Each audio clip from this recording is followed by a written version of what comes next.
Om Vakradunda Mahakaya Suryakoti Samaprabha Nirvignam Kuru Me Deva Sarvakaryeshu Sarvada Om Sri Mahaganapataye Namaha Om Sri Gurubhyo Namaha Harihi Om Sadashiva Samarambham Shankaracharya Madhyamam Asmadacharya Paryantam Vande Guru Paramparam Asmadgurubhyo Namaha श्रुतिस्मृतिपुराणानामालयं करुणालयं Namami भगवत्पादं शङ्करं लोकशङ्करं शङ्करं शङ्कराचार्यं केशवं बादरायणं सूत्रभाष्यकृतौ वन्दे भगवन्तौ पुनः पुनः ईश्वरो गुरुरात्मेति मुक्तिभेदविभागिने व्योमवद्व्याप्तदेहाय दक्षिणामूर्तये नमः श्रीमेधादक्षिणामूर्तिस्वामिने नमः ॐ सहनाववतु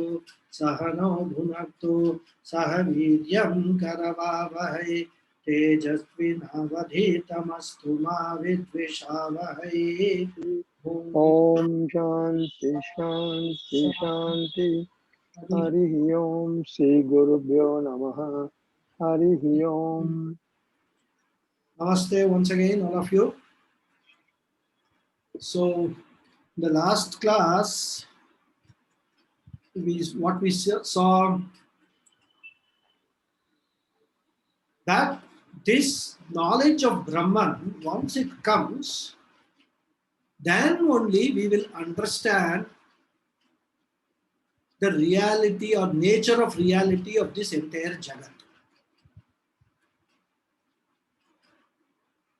What we were taking as Jagat earlier has now turned into only Brahma vision, vision of Brahma. Just like what was earlier being perceived as a serpent, as a snake,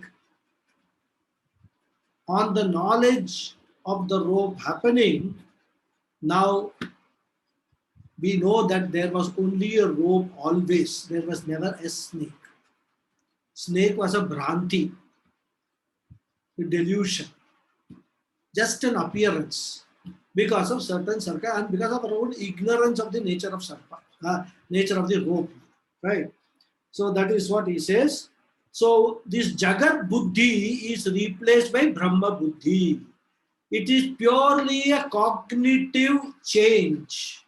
There is no real change. From the point of view of experience, the Jagat will remain like this only. But from our own recognition, our own understanding, we will know that this Jagat is just an illusion. The real thing is Brahman alone. This is what we saw. So it is a cognitive change, not a real or not an actual change which happens. And what was the nature of that Brahman?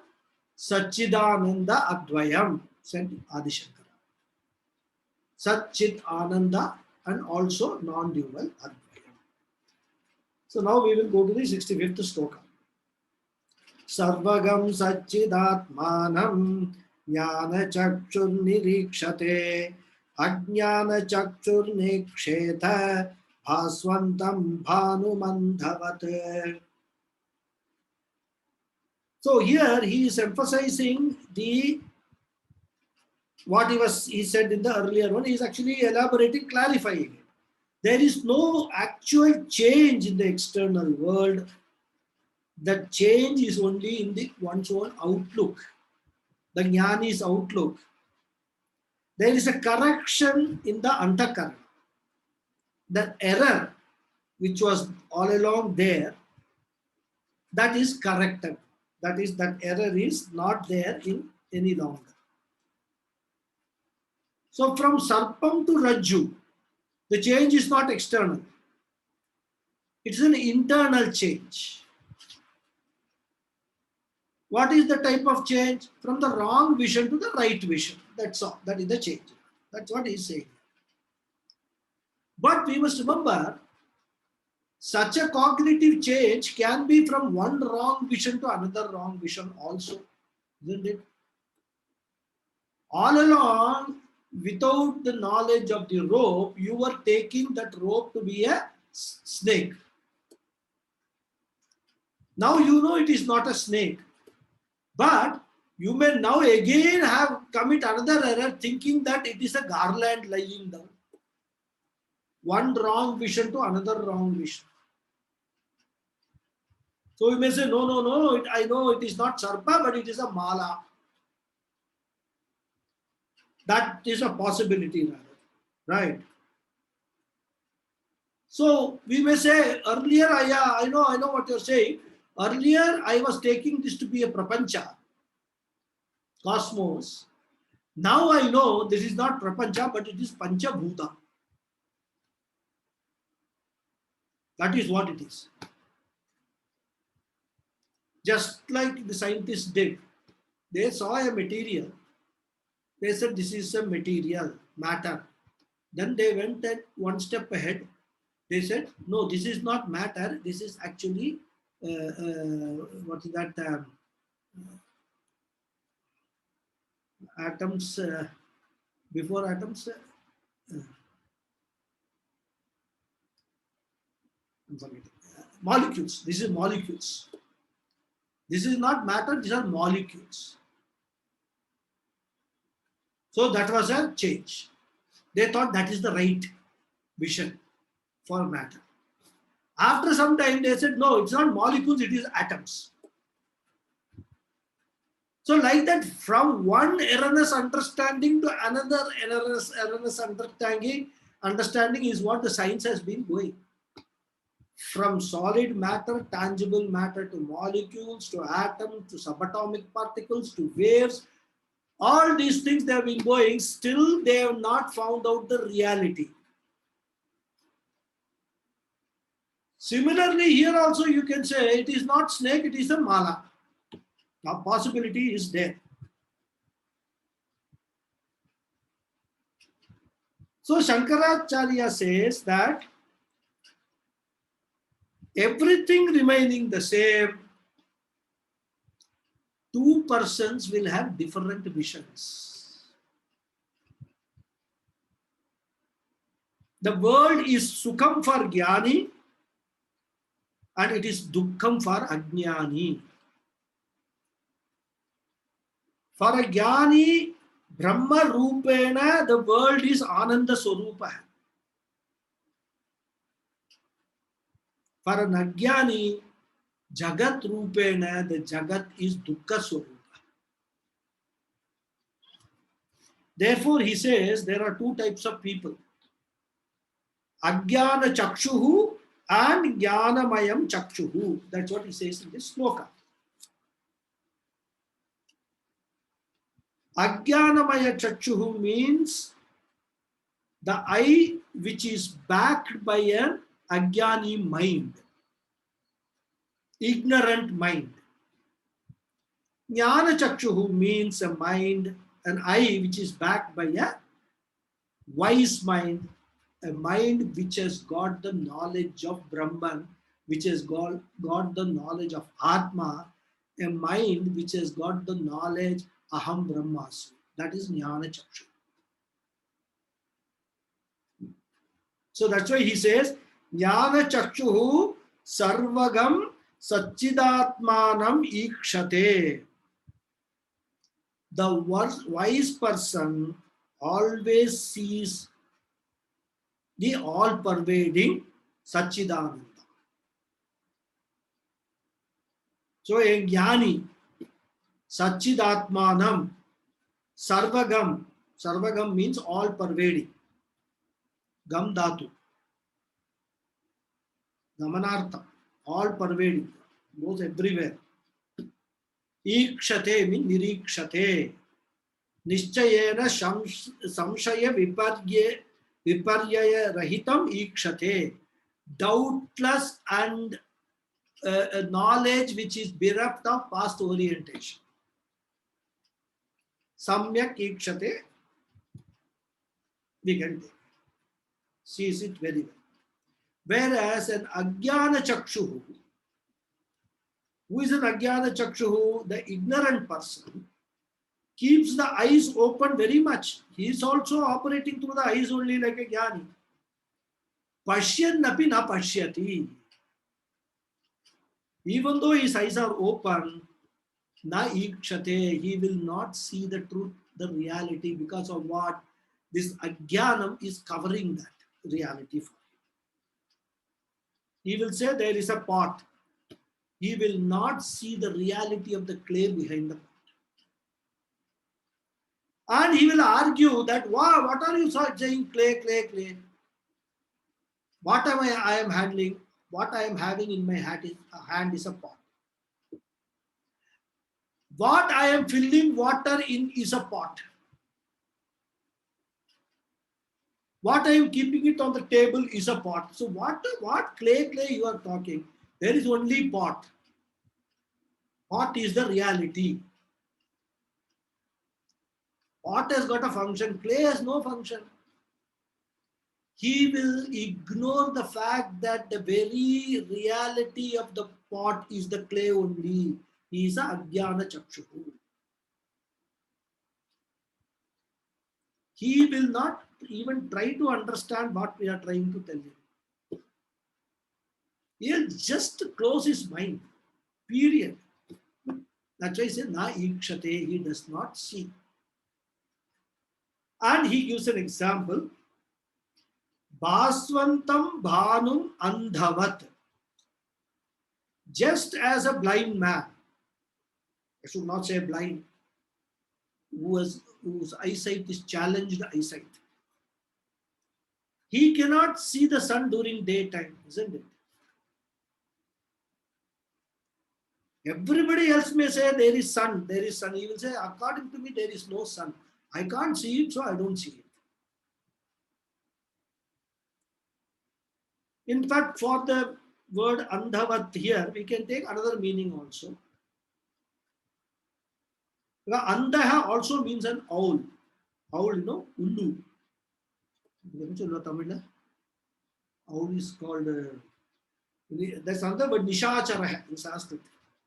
The one which actually roams around at night, nishachara. Owl can say,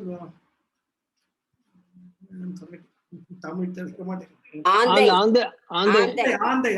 Andaha is andai, correct. Easy. I think the word andai has come from andaha only, which is Sanskrit word. Okay. So nishachara. This is what Bhagavan Krishna says in Bhagavad Gita. Huh?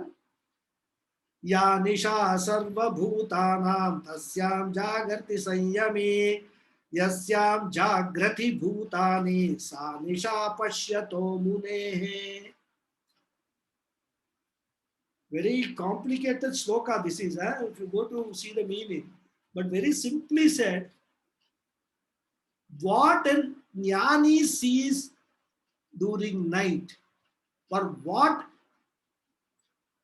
the vision of a jnani even in darkness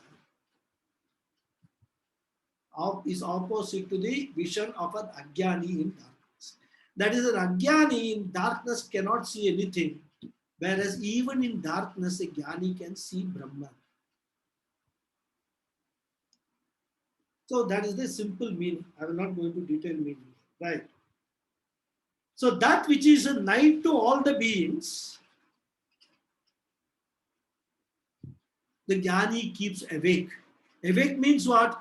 Not physically awake. His awareness, his consciousness is consistently there.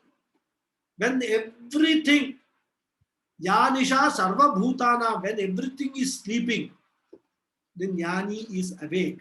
Awake means awareness is there for the jnani. And that in which all beings keep awake. Yasyam jagrati bhutani sa nisha pashyato munehe. There the jnani sees the night. Means what? He sees darkness in that knowledge. What everybody takes it to be the day, jnani sees night. Means what? What everybody takes to be real, the jnani sees it as mithya. And when everybody is sleeping, the jnani is awake, because when everybody is ignorant, the jnani has got the knowledge, the awareness. This is the very simply put, but this sloka requires a lot of explanation. So this is the simple explanation of this sloka from the Bhagavad Gita. Same idea which is given Shankaracharya is bringing. So for a person, ignorant person, Atma is always Nisha Iva only. It's like darkness. Doesn't know anything about Atma, Brahman and all. It is not known to him. So Andhavat, we have to complete the sentence. Na iksheta. That's how we have to add.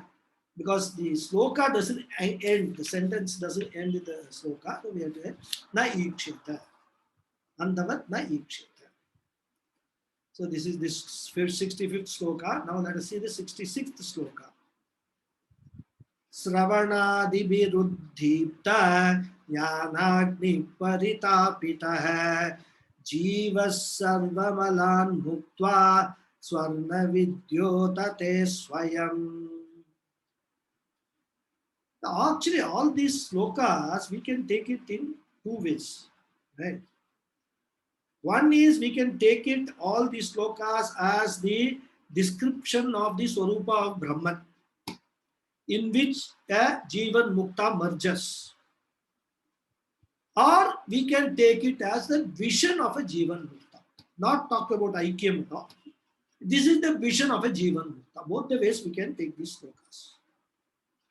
So what is the vision? Where everybody sees Asat, Jivan Mukta sees Sat. Where everybody sees Dukkham, a Jivan Mukta sees Sukham. A Jivan Mukta is always Nandati, Nandati, Nandati. Always happy. Eternal joy. He enjoys. For Ajnani, it is Rodati, Rodati, Rodati. Morning till night, Rodati. I don't have this, I don't have that, so and so. It's not talking to me. So and so, I met him in the morning. He did not say good morning to me. Rodati, Rodati, Rodati. Again. Both are having the same experience. Both are seeing the same thing. Both have got body.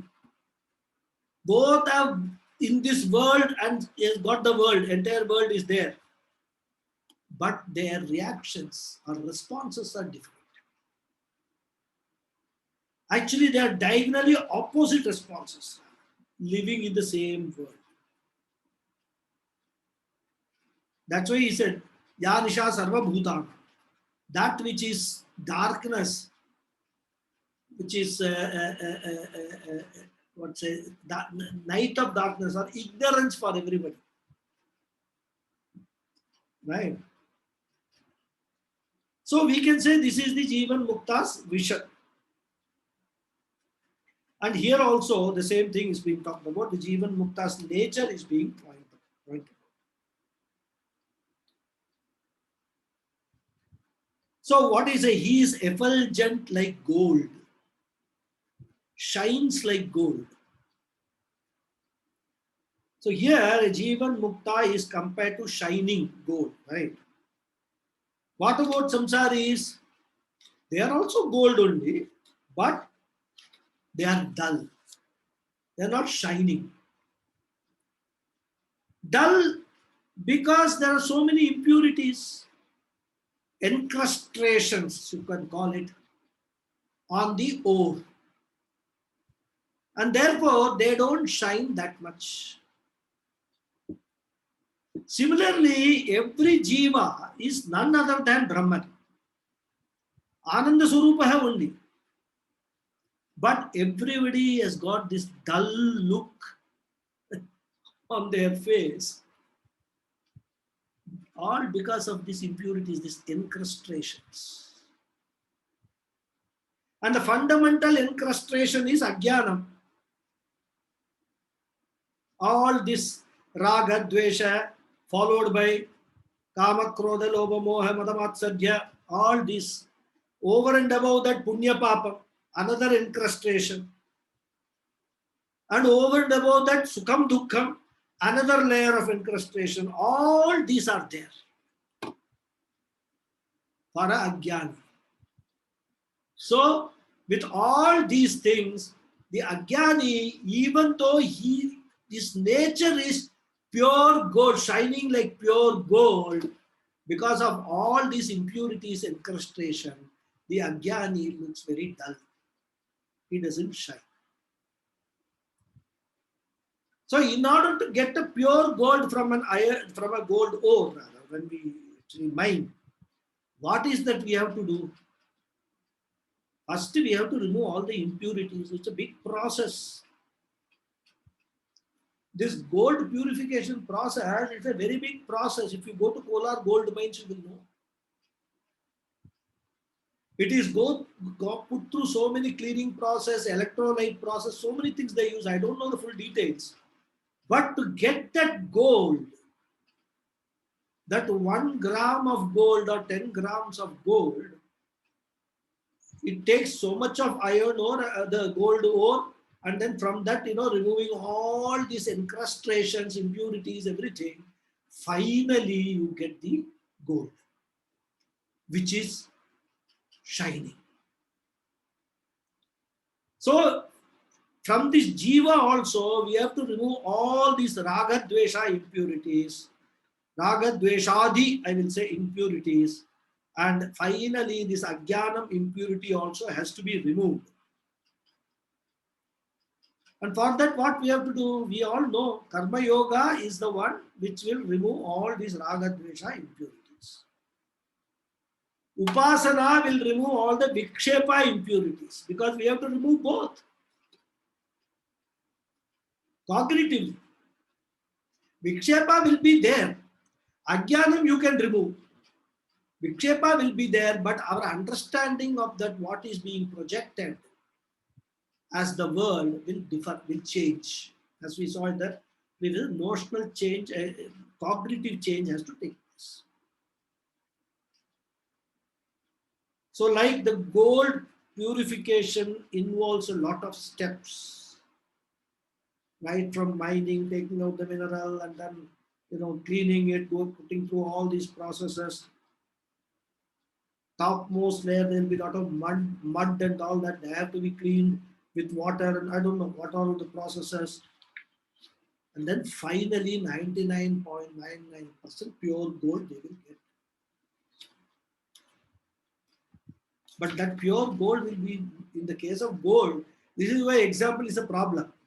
If you take the example of gold, then say the gold doesn't have steadiness because it is so brittle, the gold. You have to add a little copper to it. That's why you get only 22 karat or 24. 24 karat gold you get, but it's again 99.99% pure. It's not the 0.01% impurity is always taken into account, right? And cleaning this gold is a very tedious process. Similarly, this mind, if you have to remove the impurities from the mind, that is also not an easy process. It's a tedious process. Karma Yoga is not an easy thing. So, here, straight away, the Jnana method, the Jnana Kanda, studying the Upanishads and getting the knowledge cannot be used. Similarly, studying the Upanishads or Bhagavad Gita has its own stage. Before that, you have to do so many things. You have to acquire sadhana chatushtaya sampatti. You have to do lot of karma yoga for that. After doing all that only, when relatively a fair degree of chitta shuddhi is achieved, you expose yourself to the jnana karma and then get that jnana. Even after getting that jnanam through shravanam, two more big steps are involved. Mananam and nididhyasanam. And in that Nididhyasanam is the very important step, because that is the step where your past orientation will totally be removed. You will no longer be considering yourself that aham nama rupa jivaha. You will be considering yourself only aham brahmasmi. That is the result of Nididhyasana. Till you reach that result, Nididhyasanam has to be continued. Whether it has to be continued in this janma or next janma, we don't know. Depends upon how much effort you put in.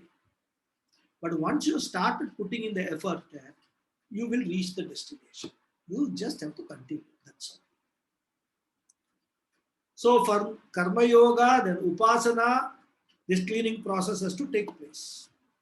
They call it for gold called sputi karana. Right? So like that, this whole process has to go. So we have to also do sputi kritam of our antakaranam, our mind, with all the sadhanas. So here he says, Shravanadibihi uddipta jnana agni paritapitaha. Paritapitaha means paritaha tapitaha, totally heated. Paritaha tapitaha, right? Very well heated. Through what? Jnana agni, the fire of knowledge. That agni has to be kindled, fanned, which is, that's why it says Shravanadibihi. Adipatat, we can take Shravanam, Mananam, and Nididhyasana. So these are the cleaning process for getting into that final stage of Brahman. All these are sadhanas. Karma yoga, upasana, Shravanam, Mananam, Nididhyasana, everything is sadhana. For us to understand what is that Brahma Swarupa is our goal.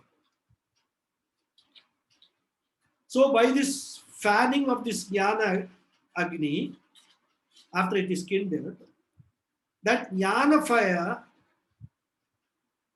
in that Jnana fire, this ignorant or impure jiva is roasted. Then he melts. Impurities come out and they are removed. Just like it happens with the gold process also. And after that, what happens? The same jiva who had all these encrustations, once the sputikaranam has taken place, that jiva shines. Samshaya viparyaya rahita Brahman he becomes. All raga dveshas are gone. Right? Swarnavat swayam jyoyate. He shines like gold. Swarnavat. And beauty of this example you see, which Adi Shankara takes, after we do all this putikaranam or cleaning process, we don't need to add anything to the gold to shine. Isn't it? Because shining, Swayam Bhati, the Swayam Prakasha is the nature of gold. You don't need to show some lamp to the gold for it to shine. It shines on its own. That's the beauty of this example. Similarly, a Jivatma which is rid of all these impurities, Swayam Prakashate, it will shine on its own.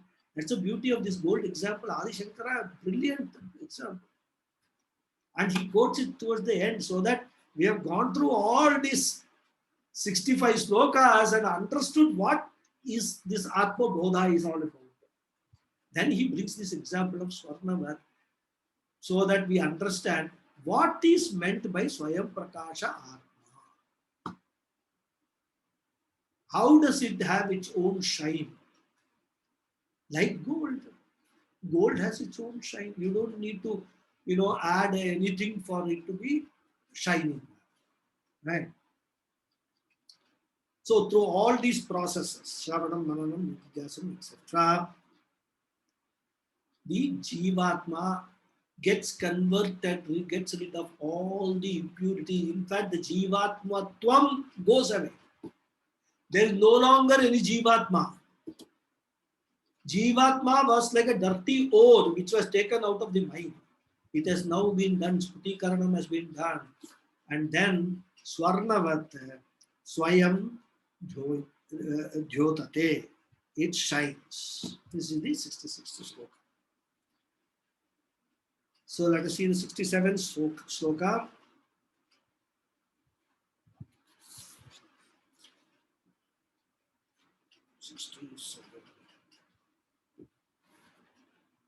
Tridakashodhito hyatma bodhabhanustamo sarvavyapi sarvadhari bhati bhasayate khilam. So these are all concluding slokas. So just like at the end of an essay, we will write a summary.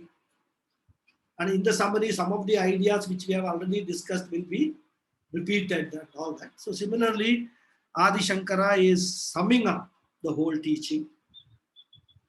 He says, the Atma Surya has risen in the heart of a Jivan Mukta. Right? Atma Bhanu says, Atma Surya, Atma Bhanu. Not that till now that Surya was absent, that suddenly, night has gone and day has begun. The Atma Surya was always there, but we missed it. Nisha, we were in the night. Cognitive night, ignorance we were in. So we were missing that Atma Surya, Atma Bhanu. Like during night, sun is there, but we miss the sun. We don't see it. It is obstructed by our own earth only. That the earth obstructs our vision of the sun. Then what? We say there is a Surya Udaya. There is nothing called Surya Udaya. It is superimposition by us. Surya has always been there in its place only. It doesn't even move an inch. The obstruction is gone. So we say Surya Udaya. For us, from our standpoint, it is a Surya Udayam. From Suryan's standpoint, there is no Udayam at all. This is what we have to understand. So, the obstructions which we have in the form of what? Ajnanam, when it goes away, it appears as if Surya Udayam is there, but there is no real Udayam. The Suryan was always there. This Atma was always shining, but it was obstructed by our Ajnanam. That has gone now. So we feel that Surya Udayam is there. We recognize the Surya. So similarly, in Hridayakasha, the Atma is there for recognition. But because of the night of ignorance, the Surya was not available for us. But once the night of ignorance is gone, for us that is the Suryodayam. Therefore he says, Hridakasha Udita Atma. Atma has risen in the Hridaya Akasha. Again, risen with an inverted comma. So we must understand that carefully. Atma Jnanam is not an event. Very carefully we must know, getting Atma Jnanam is not an event. Removal of ignorance is the event. Atma Jnanam automatically will be there once the ignorance is removed. And here, in whose Atma this Surya Udita Atma, Jnani's Atma. Because in him only the night of ignorance has gone, not for Ajnani.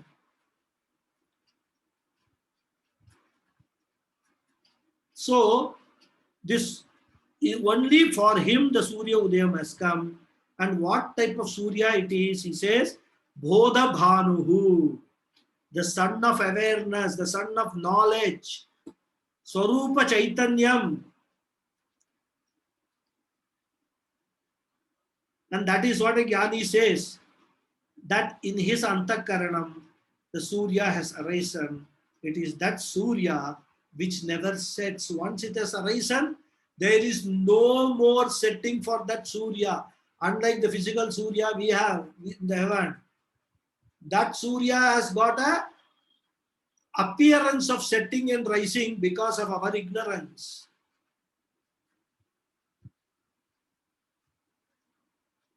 In fact, the earth is rotating at a particular speed. Because of that rotation of the earth, this night and day is occurring, right?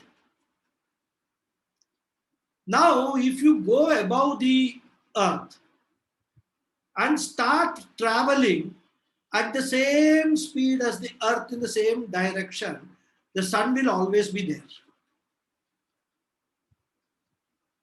Some of us have observed it whenever we have gone to US and all that. Because we are traveling towards the west, and throughout the journey we can see the sun. Because when it becomes night here in India, it is day there. So we are traveling towards that. So we can, throughout the 24 hours or 18 hours, we can see the sun.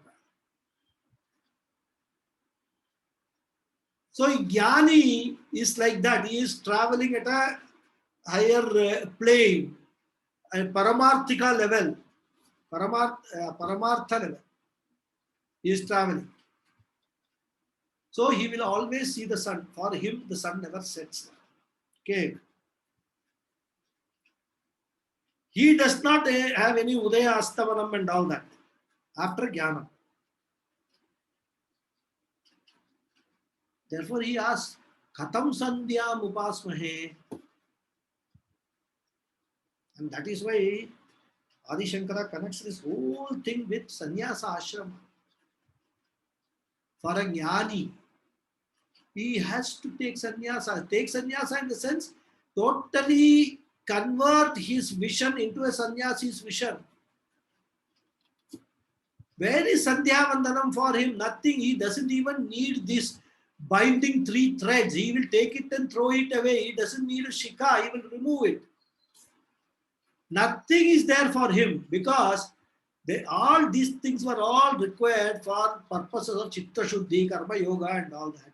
All that is, it is past now. He has reached, he has got his PhD degree now. Will he again go back to the high school class and sit and then I have to study, so let me sit in the high school? He will not, he need not do it. If he chooses to do it, that is again his freedom, his liberated mind wants to do anything that it feels like doing, he will do it. Right? So he will give up all these things. So because for him there is no Sandhya, the Atma Surya is Sada Prakashate. Every time it is shining, there is no Sandhya time at all for a Jnani. Only in Sandhya time you have to do Sandhya Vandana, isn't it? There is no Sandhya for a Jnani, so no Sandhya Vandanam, no karmas, nothing for him. Because he doesn't have any Udayastana.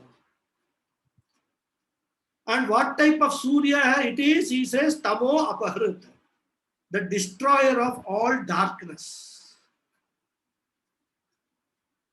But we have to again and again, 100 times I will say, Swami Paramarthananda also says 100 times. Jnanam does not destroy ignorance directly. That we must always keep in mind. Atma does not destroy ignorance. Tamaha means darkness, and darkness stands for ignorance. So here he says, Atma is the destroyer of ignorance, but logically, Atma cannot destroy ignorance. Yeah, if Atma can destroy ignorance, everybody has got Atma, so everybody should be a Jnani. So what he says is, Atma destroys ignorance means Atma reflected in the Akhandakara Vritti destroys ignorance. So Vritti Pratibimbam Sat, not directly. Through the reflected consciousness, this Atma destroys ignorance. Mahavakya Janita Dwara, Mahavakya Janita Vritti Dwara Nashayati Natu Sakshat. That is our reference. So, Swarupa Jnanam Vritti Jnana Rupena Ajnanam Nashayati. Right? It is like the sun does not directly burn a paper, isn't it? If you hold a paper to the sun, it will not burn. But if you actually pass the sun's rays to a lens, it will burn the paper. Paper or a cotton piece of whatever you can say. So similarly, the Swarupa Chaitanyam does not directly remove ignorance, but the Swarupa Chaitanyam coming through the lens of the Vritti lens destroys ignorance. And this example actually is quoted by Vidyaranya Swami. Panchadashi, famous Vidyaranya Swami. Again, another incarnate of Adishankara, you can say. Avatar of Adishankara.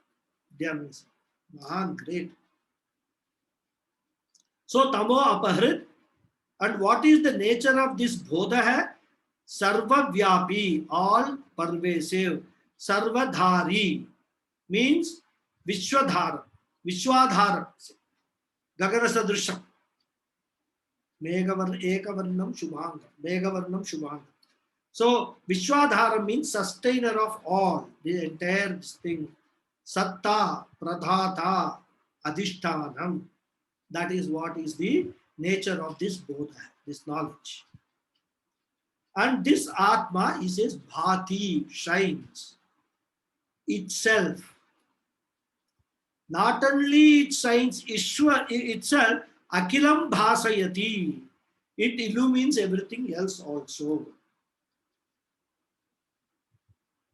Again, quoting from Gita. Yatha prakashayateka krishnam lokamimam ravihi kshetrang kshetri tata krishnam prakashayati bharata.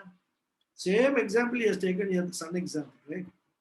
As one sun illumines the entire universe, similarly, Bhagavan Krishna says one Atma illumines the whole Kshetra. Kshetra means field. And in this context, we can take the Kshetra, the entire universe, the whole Jagat. So there also Surya Drishtantam, here also Surya Drishtantam. Therefore, Yata Suryam Prakashayati Evam Atma Surya Sarvam Prapancham Prakashayati. And who is this Atma Surya? Jnani. The Jnani is the Atma Surya. So with this, the Jivan Mukta's vision is completed. Videha Mukti has also been talked about, though briefly. And with this, the Jnana Phalam topic is also over. So with this, the Jiva Brahma Aikyam has been pointed out. Shravanam, Mananam, Nididhyasanam have been pointed out. Jnana Phalam has also been talked about. Now, what is left is only Phalashruti, the result of this entire teaching, this entire Shravanam that we have done. That is in the last sloka 68 we will read. And it is in a different meter. So let me see how I can read that. Digdeshakaladhyanapekshya sarvagam Shitadihrinnitya sukham niranjanam Yaswatmatirtham bhajate vinishkriyaha Sa sarvavid sarvago mrito bhavet.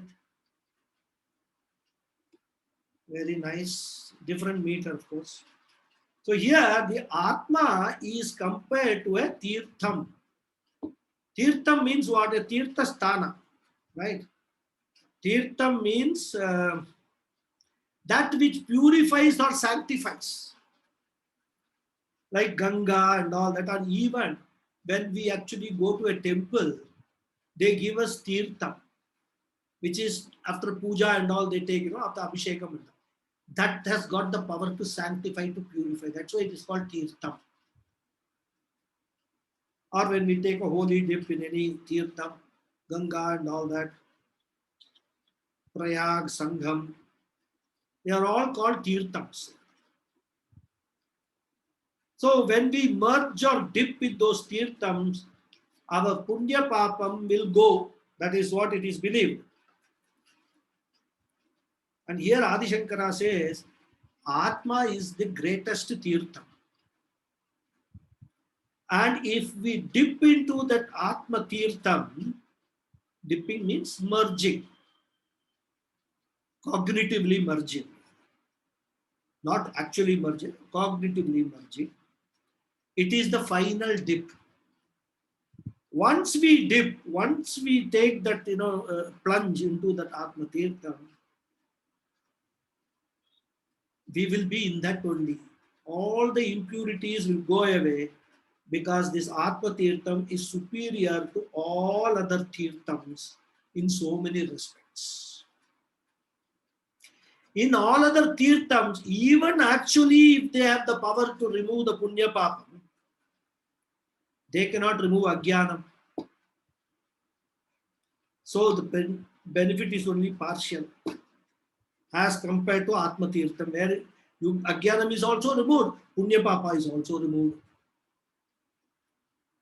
And because they cannot remove ajnanam, these other tirthams, even though the punya papa is removed when you take the dip, again when you come out, you start earning punya papa again because of ajnanam. You become impure again.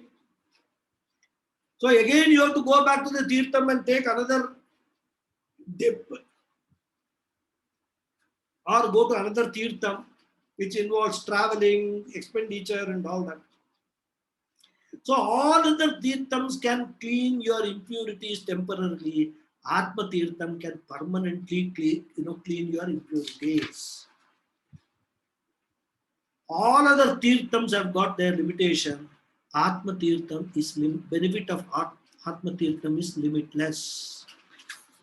Once you have dipped into the Atma tirtham, the punya papa or any of these impurities can never ever come again.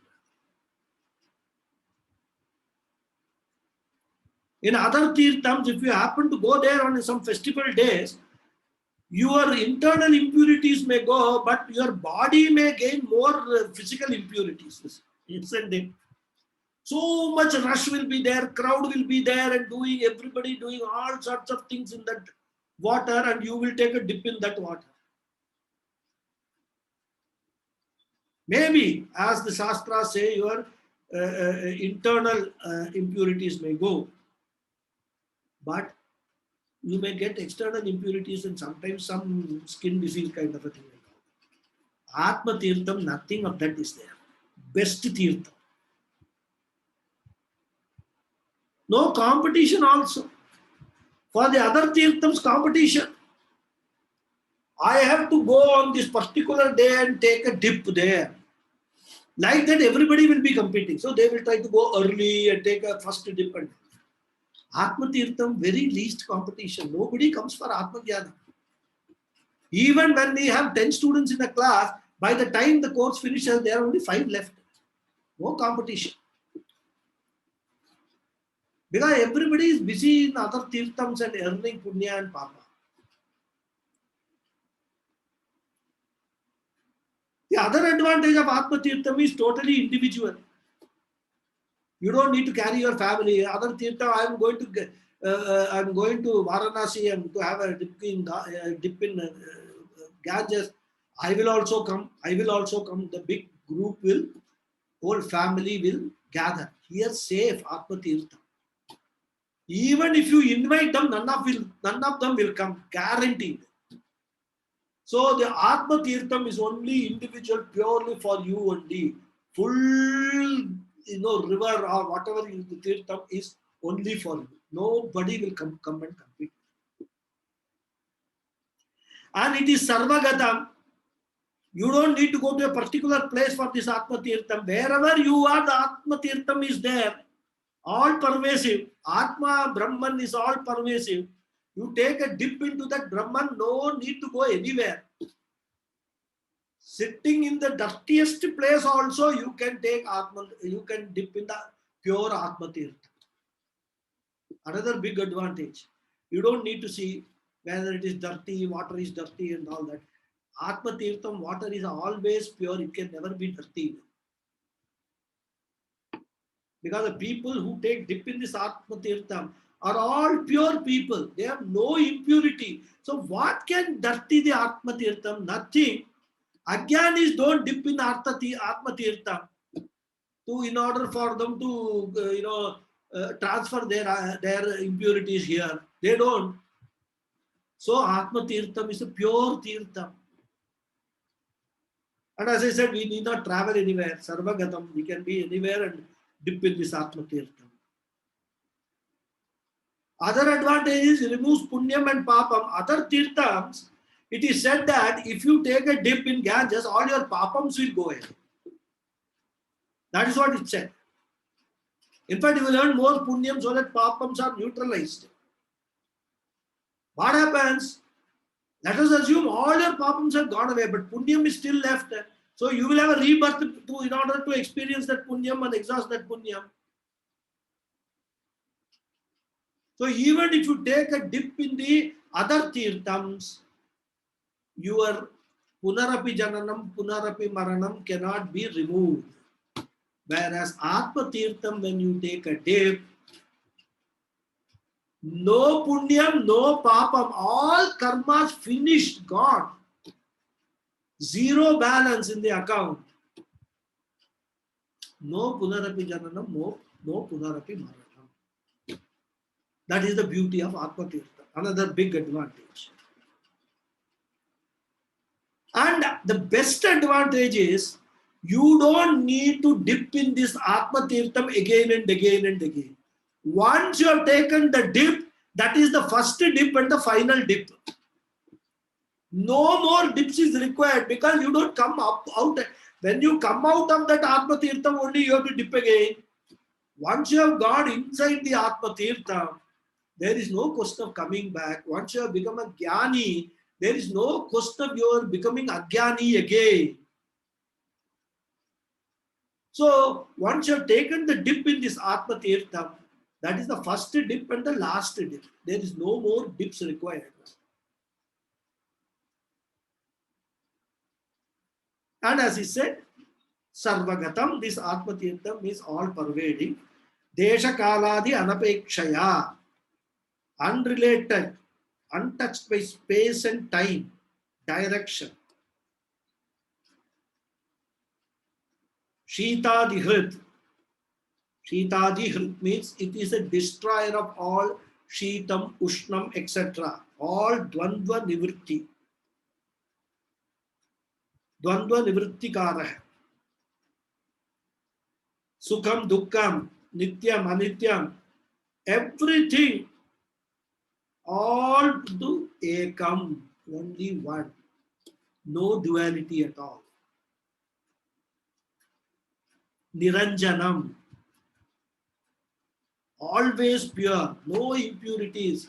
Unlike Ganges, now they are spending crores and crores of rupees to clean the Ganges. Isn't it? I'm told it has been substantially cleaned. We have to go and see only that. Atma Tirtham, this holy place called Atma. Yaha Bhajate, the one who resorts or dips. What is his qualification? Vinishkriya hai. Vinishkriya means, literally it means a sannyasi. Sarva karma tyagi. But for our purpose, Swami Paramarthananda is always comes to our help. He dilutes this meaning a little bit. He says, a seeker who has got internal detachment. A vairagi, sadhana chatushtaya sampanna hai. Sa sarvavid bhavet. He will become Sarvajna. Upanishad. Yasmin Vigyate Sarva Idam Vigyanam Bhavati. He may not know anything about science, arts, and commerce, etc. He may not know any other details, but he knows that essence of everything is Brahman alone. Sarvavit, Sarvajnaha. He is all pervading, and Amritaha Bhave. He becomes immortal. Muktaha, Mukto Bhavati. And therefore, Adi Shankara is advising all of us here that instead of running from one tirtham to another tirtham, instead of making all these trip to Guruvayur and whatnot, Vaishno Devi, going in bus loads of people with cooks, everything, being organized by so many Ajnani leaders,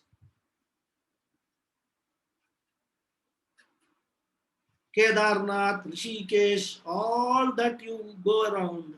Instead of doing all that, Adi Shankara is saying, come to Vedanta. Understand the beauty of this Atma Tirtham. Take a dip in that once and for all. All your travel, all your this thing, temple to temple, visiting, everything will become a choice. You want to do it, do it.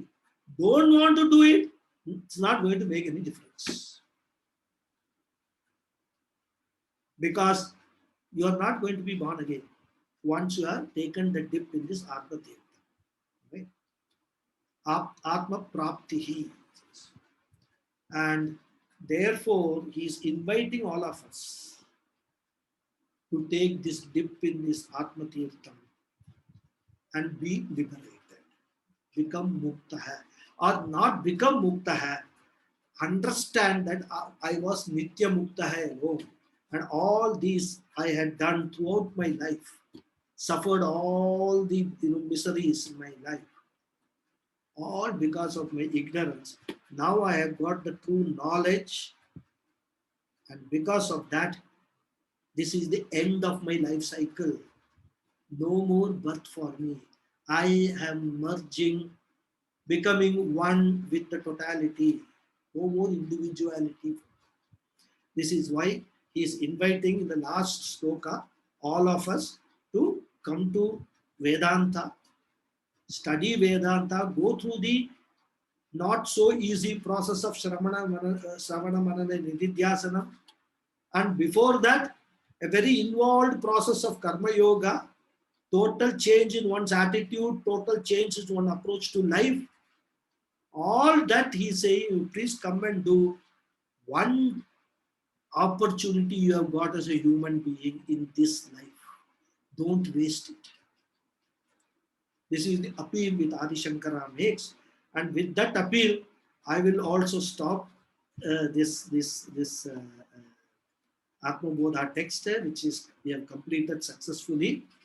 And let us, fold our hands and then thank Ishwara, the entire Guru Parampara, especially Puja Swamiji and my own gurus who have actually taught me, Swami Paramarthananda, Swami Omkarananda, from whom I have learned here, there, and all that. And then Swami Sadatmananda, Swami Shankarananda, all these gurus who have taught me, I have been able to share with all of you whatever little bit I know. For that, let us thank all the gurus, the Ishwara, and then say the final prayer. Om Purnamadav Purnamidam Purnat Purnamudachyate Purnasya Purnamadhaya Purnameva Vasishyate. Om Shanti Shanti Shanti. Harihi Om Shri Gurubhyo Namaha. Harihi Om.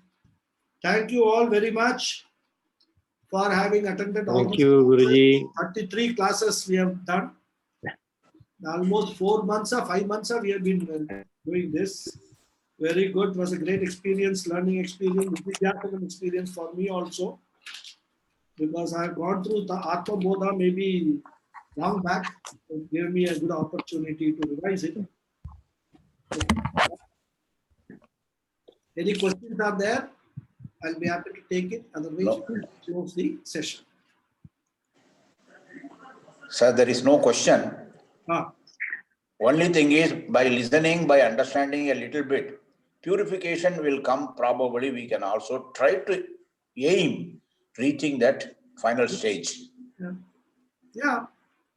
There's no age bar. Each time you can start. Even if you don't finish in this life, next life you will continue. Sir, next life you don't want. That is the idea of studying this. Correct. But then for that you have to achieve that, right? Yeah. It is like that 80 KT, you know. We will study, but if we get Guruji, thank you very much. we will take 3 more months to complete this thing. Anyway, lot of thanks, sir. Right, sir. Thank you very much. Thank you very Thank much, you. Mama. Thank you. Thank you very much. Thank you very much, Guruji. Right. Thank you. Thank you very much. இதுல பெரிய விஷயம் என்ன எனக்கு வந்ததுன்னா குருஜி ஒரு பெரிய ஒரு என்ன சொல்றது ஞானம் வந்து என்னன்னா நிதித்தியாசனம் ஆஃப் பிரம்மன்ங்கிறது பதிலா ஆஸ் பிரம்மன் பண்ண சொல்றது வந்து இத்தனை நாளா எனக்கு வந்து மைண்ட்ல இதே டச்சே ஆகாம இருந்தது. எனக்கு வந்து ஆஃப் பிரம்மன்ங்கிறது வந்து ஆஸ் பிரம்மன் பண்ணணுங்கிறது தான் இப்போ இந்த இதுல ரொம்ப பிரமாதமான is that. Correct. Very true. Thank you very much. Right off. Once again. Hari Om, everybody. Hari Om, Mama. Hari Om. Hari Om.